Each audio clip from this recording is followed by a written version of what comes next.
تمام دیکھنے اور سننے والوں کو یوٹیوب چینل ایزی ہیلتھ کی طرف سے خوش آمدید۔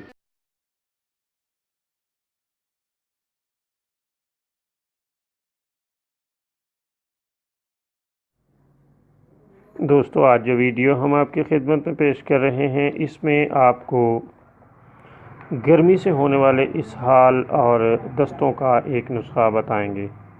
دوستو، انہیں صفراوی دست کہا جاتا ہے اور اس کا نام ہم نے اکسیر صفراوی دست رکھا ہے۔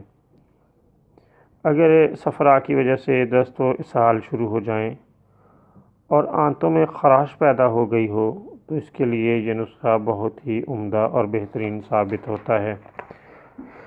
مریض کو پکے ہوئے تربوز کا گودا کھلائیں اور اس کا پانی پلائیں۔ 2-3 بار ایسا کرنے سے صفراوی دستوں میں بہت جلد فاقہ ہوگا۔ بہت ہی شاندار اور عمدہ اور بہترین نسخہ ہے۔ اللہ تعالیٰ کے فضل سے بہت جلد آرام آ جاتا ہے اور مریض کو مکمل شفا حاصل ہو جاتی ہے۔